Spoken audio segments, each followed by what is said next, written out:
नमस्कार, मी पंजाब डक हवामान अभ्यासक मुक्काम पोस्ट गुळी धामणगाव तालुका सेलू जिल्हा परभणी। आज आहे 16 सप्टेंबर 2024। आजपासून परत एक शेतकऱ्यासाठी अंदाज येत आहे आणि मी ज्या शेतात आहे ही आपल्याला जवळपास 7 एकर सोयाबीन वाहून गेलेलं आहे आणि ती सोयाबीन तिकडं काढणी चालू आहे। तर या ठिकाणाहून शेतकऱ्यासाठी अंदाज येत आहे।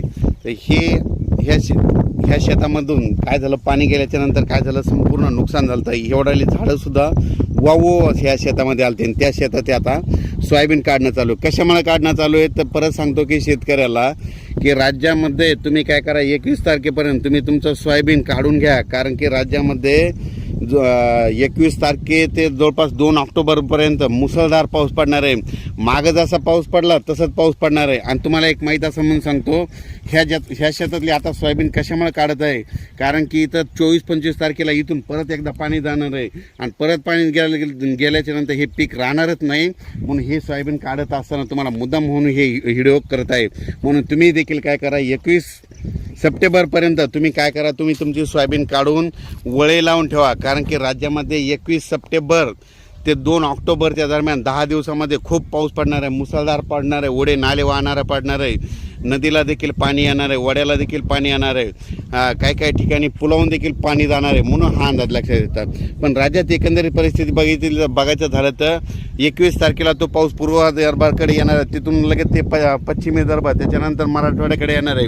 मराठवाड्याकडून परत तो पाऊस, तुम्हाला एक सांगू इच्छितो की तो पाऊस लगेच पुन्हा इकडं पश्चिम महाराष्ट्राकडे जाणार आहे, त्याच्यानंतर उत्तर महाराष्ट्राकडे जाणार आहे। म्हणून हा अंदाज लक्षात येतात। माझी सर्व शेतकऱ्याला सांगू इच्छितो की राज्यामध्ये आता जवळपास म्हणजे 21 तारखेपासून म्हणजे पाऊस तो पूर्व विदर्भ, त्याच्यानंतर पश्चिम विदर्भ, त्याच्यानंतर मराठवाडा, त्याच्यानंतर पश्चिम महाराष्ट्र, उत्तर महाराष्ट्र, कोकणपट्टी, खानदेश, म्हणजे हे पाऊस जवळपास 2 तारखेपर्यंत सगळीकडे धुमाकूळ घालणार आहे।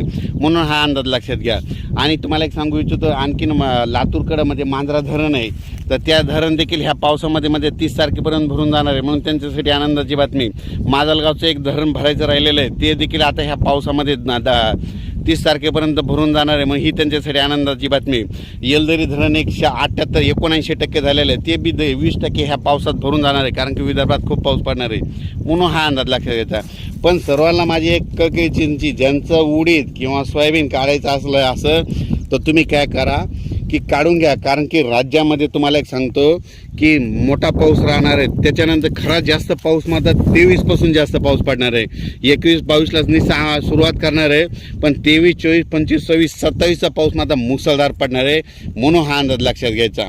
परत सांगू इच्छितो, परत एक सांगतो की राज्यामध्ये आता ज्यांचं पाईपलाईन किंवा नदीकाठी समजा एखाद्याचे ठिबकचं बंडल किंवा स्प्रिंकलरचे पाईप असेल, नदीमध्ये मोटर असेल, तर त्या काय करा, काढून घ्या। कारण की परत एकदा पूरस्थिती निर्माण होणार आहे। परत तुम्हाला एक सांगतो, उत्तर महाराष्ट्रात पाऊस पडणार आहे, म्हणून परत जायकवाडी धरणामध्ये पाणी येणार आहे। कारण की जायकवाडी धरण 100% पूर्ण आहे। मग तिकडं पाऊस पडल्यामुळे त्या नद्याला पूर येईल, त्याचं पाणी पुन्हा सोडावं लागतं, त्याच्यामुळं हे मग गोदावरी नदीला पूर येणार आणि तुमचे पाईपलाईन असेल, मोटर असेल, ते वाहून जातील। म्हणून तुम्ही हे देखील काढून घ्यावे। परत एक माझी तुम्हाला सांगतो, हे माझ्या शेतामधलं सगळं जवळपास 7 एकरचं सोयाबीन वाहून गेलेलं आहे।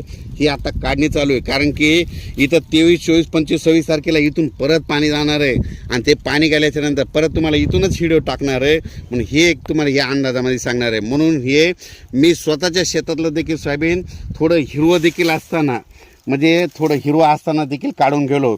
म्हणून तुम्ही काय करा, तुम्ही तुमचं सोयाबीन आलेलं असलं तरच काढा,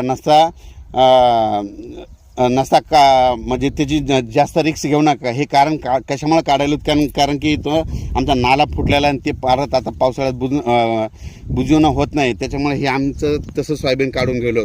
म्हणून परत शेतकऱ्याला विनंती आहे, ज्यांचं सोयाबीन असेल 21 तारखेपर्यंत तुम्ही तुमची काळजी घ्या। आणि या पावसामध्ये विजेचं प्रमाण जास्त असल्यामुळं तुम्ही झाडाखाली थांबू नका। त्याच्यानंतर पूर्वकल्पना म्हणून हा परत एक मेसेज देत आहे, त्याच्यामुळे तुम्ही काय करा, तुमच्या सोयाबीन असेल तर त्याची काळजी घ्या। म्हणून हे देखील तुम्हाला सांगतो, राज्यामध्ये अचानक वातावरणात बदल झाला तर लगेच एक मेसेज दिला जाईल।